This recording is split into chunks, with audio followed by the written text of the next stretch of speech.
Bonjour. Alors d'abord, je voudrais vous souhaiter à tous une bonne rentrée. Je sais que ça fait un petit moment depuis ma dernière vidéo. Et ça repousse, ça repousse. Aujourd'hui, je vais utiliser un format court pour revenir un petit peu sur la notion de structuralisme. En revoyant ma vidéo sur Game of Thrones, je me suis aperçu que j'étais pas vraiment très clair sur ce qu'était le structuralisme et sur ce que ça impliquait dans notre vie de tous les jours. C'est pour ça que je vous propose un petit addendum sur le structuralisme.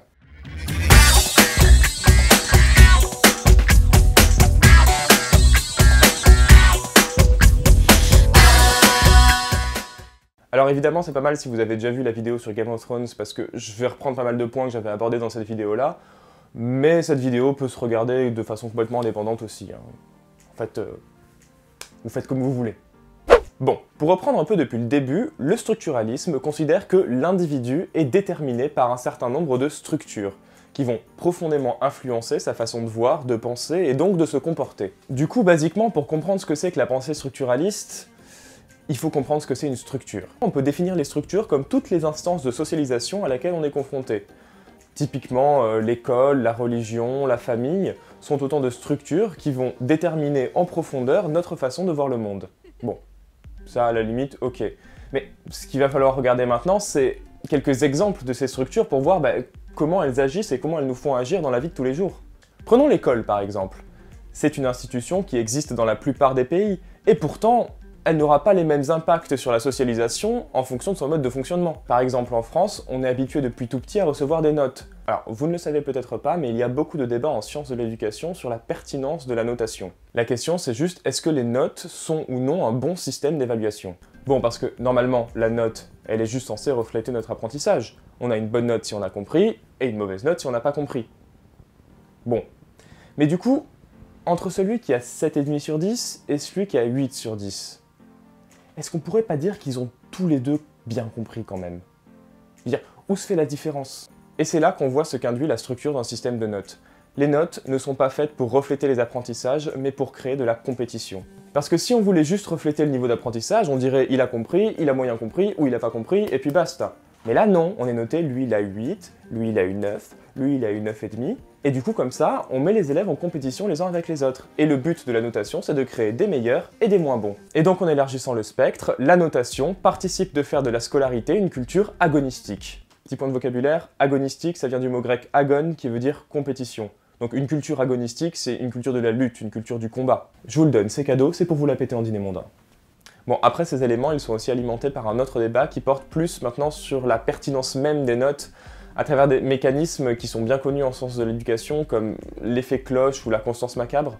Alors l'effet cloche, c'est l'effet qui fait qu'un professeur qui corrige des copies, il va toujours avoir la même répartition des notes dans sa classe, il va y avoir très peu de très bonnes copies, une grosse masse à la moyenne autour de 10 et très peu de mauvaises copies. Et la constance macabre, c'est un corollaire qui dit qu'en fait, on retrouve l'effet cloche quelle que soit la composition de la classe.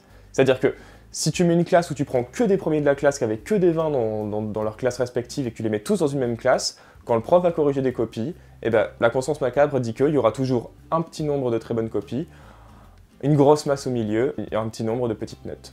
Non, et ça, ce phénomène, il est très connu. Demandez à n'importe qui soit allé dans une grande classe préparatoire où il n'y a que des bons élèves, bon, il y en a qui se retrouvent à 5 de moyenne. Parce que le but de cette institution, c'est de créer de la différence, c'est de créer de la compétition. Et du coup, il y a d'autres problèmes qui naissent du fait qu'on utilise un système de notation qui ne reflète pas la qualité réelle du travail de l'élève. Ça encore, c'est des phénomènes très connus, mais on sait qu'un élève qui reçoit plusieurs mauvaises notes va se considérer lui-même comme un mauvais élève, et donc va adopter les comportements qu'on attendrait d'un mauvais élève, et donc va rentrer dans un cercle vicieux qui va faire que ses notes vont continuer à baisser, et qui va continuer à s'identifier comme un mauvais élève, et peut-être à terme être éjecté du système scolaire, alors qu'en fait, à la base, il avait peut-être complètement les capacités pour réussir. Bon là, on a typiquement un exemple des effets que peut avoir une structure dans la vie réelle. De fait, il existe plein de systèmes d'enseignement, plein de systèmes d'évaluation différents, et la notation n'est pas une fatalité, et on voit que la notation provoque du conflit. Il y a certains systèmes scolaires comme en Finlande où on a complètement abandonné la notation, et même l'évaluation, on ne fait que de l'apprentissage. Et bizarrement, ils sont premiers de toutes les enquêtes sur l'éducation.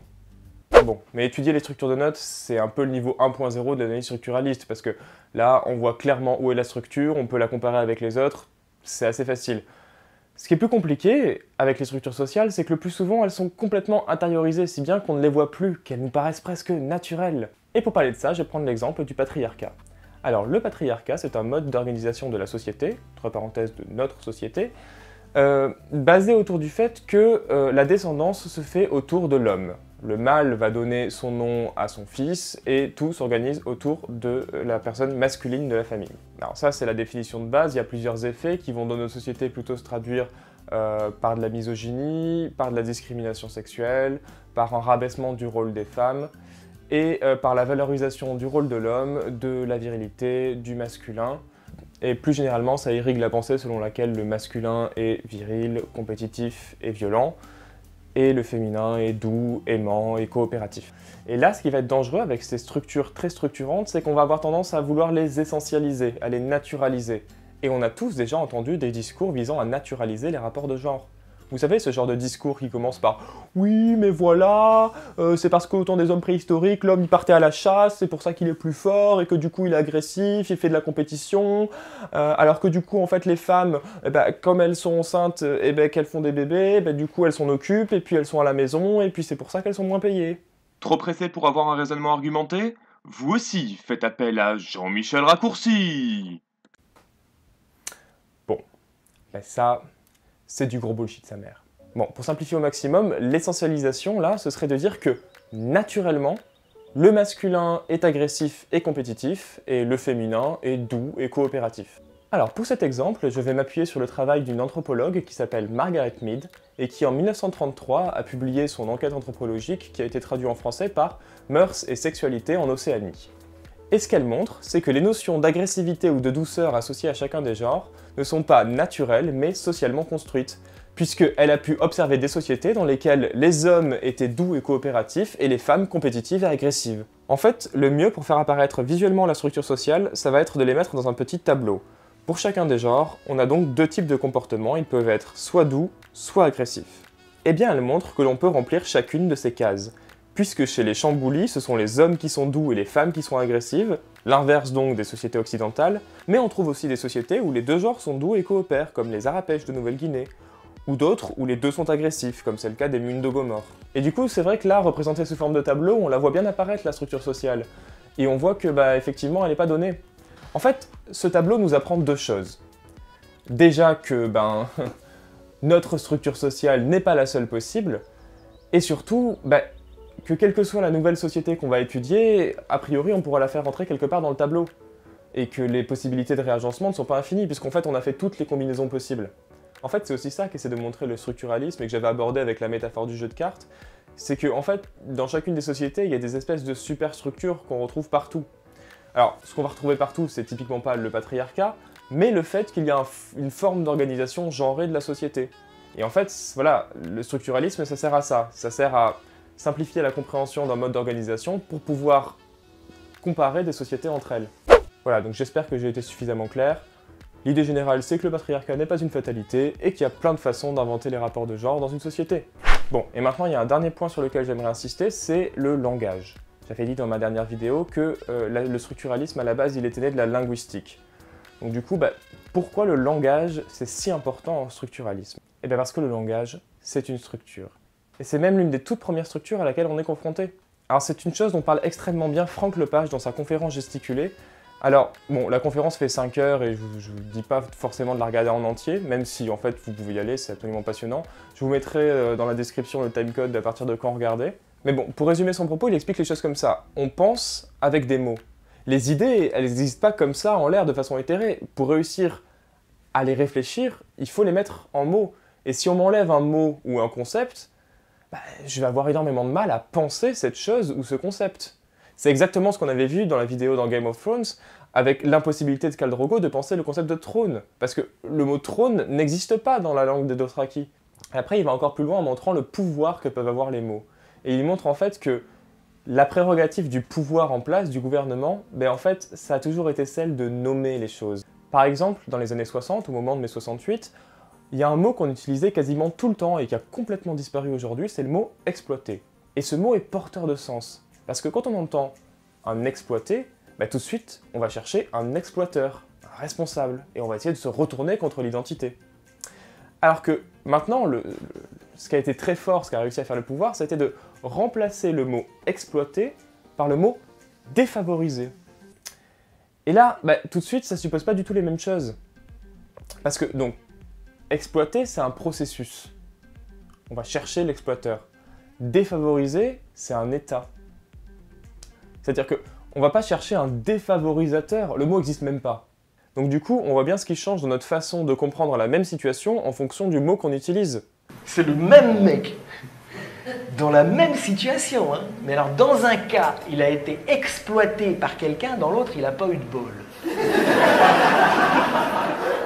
On va quand même pas aller faire chier le MEDEF parce que ce con a pas de peau. Enfin, je veux dire, Alors, je vais finir par une dernière occurrence sur les querelles de vocabulaire. Je ne sais pas si vous vous souvenez, c'était en 2012, il y a une loi qui est passée visant à supprimer la case mademoiselle dans les formulaires administratifs. Bon, quand la loi est passée, il y en a plein qui trouvaient que c'était une bonne chose, il y en a plein qui trouvaient que c'était un appauvrissement regrettable de la langue française, et il y en a plein qui s'en tamponnaient l'oreille avec une babouche, hein, aussi. Pour ceux qui n'avaient pas suivi, pourquoi on supprime la case mademoiselle des formulaires administratifs? Déjà parce que c'est une question intrusive. En fait, on demande de choisir entre madame ou mademoiselle, donc on demande si elle est mariée ou si elle est pas mariée. C'est vrai qu'à la limite, ça poserait moins de problèmes s'il y avait une case monsieur et damoiseau. Mais bon, le mot damoiseau, lui, il est complètement tombé en désuétude, et là, il n'y a personne pour gueuler contre l'appauvrissement de la langue française. Hein. Et quand on regarde à la lumière de la structure que le patriarcat, le mot mademoiselle, ça signifie quoi? Eh ben, ça signifie qu'une femme n'est pas une personne. Parce que soit elle est mademoiselle sous l'autorité de son père, soit elle est madame sous l'autorité de son mari. Et pas une personne à part entière. Et du coup, ce mot renvoie à une époque où les femmes n'étaient que des citoyens de seconde zone et qui ne pouvaient rien faire sans l'autorisation de leur mari. Non, parce qu'on a tendance à l'oublier, mais c'était il y a pas longtemps, hein. Ma grand-mère, quand elle est née, elle avait pas le droit de vote. Et jusqu'en 1965, elle n'avait pas le droit de travailler ou d'ouvrir un compte en banque sans l'autorisation de son mari. Je mettrai un lien dans la description sur la chronologie des droits des femmes, juste pour... Mais pour en revenir à la suppression de la case mademoiselle, la grande majorité des gens, c'était quand même ceux qui s'en tapaient la quiche, hein, clairement. Et là, l'argument qu'on a beaucoup entendu, mais d'ailleurs qu'on entend quasiment tout le temps dès qu'il y a des revendications féministes sur des petits points comme ça, c'est sérieusement, vous avez que ça à faire. Il n'y a pas des choses plus importantes, du genre, je sais pas, les inégalités de salaire? Voilà, typiquement, cet argument, va falloir arrêter. Parce que justement, on n'est pas en train de pinailler quand on s'attaque au vocabulaire. Quand on s'attaque au vocabulaire, en fait, on s'attaque à la structure. Parce que, comme je viens de vous l'expliquer, le langage, c'est un des éléments qui nous permet de penser la société. Donc si on parle avec un langage patriarcal et discriminatoire, eh ben, on va produire une société patriarcale et discriminatoire. Parce qu'on sait très bien qu'il ne suffit pas qu'une loi soit votée pour qu'elle soit respectée. Encore faut-il qu'elle soit passée dans l'habitus social de la société. Je finirai donc là-dessus, faites attention à ce que vous dites, parce que tout est porteur de sens. Alors, cet épisode est maintenant terminé, j'espère qu'il vous aura plu. Je profite de la fin de cet épisode pour faire 2-3 petites annonces générales. Alors, vous avez dû remarquer que je sors pas d'épisodes très souvent, c'est parce que ça me prend énormément de temps à faire, et il se trouve que là, cette année, j'ai une formation qui va me demander beaucoup de temps, donc je vais avoir encore moins de temps pour faire des vidéos, donc je vais essayer de faire le maximum, mais voilà, ce sera géométrie variable, je peux rien vous promettre sur les publications que je pourrais faire cette année. Pour ceux qui se demandaient, non, le format Sociologeek n'est pas terminé, hein, j'ai encore plein d'idées à faire pour faire des émissions de Sociologeek. C'est juste que pour l'instant, les formats plus courts sont peut-être plus appropriés à mon emploi du temps, mais vous inquiétez pas, les formats longs vont revenir. Donc prenez soin de vous, et puis à la prochaine.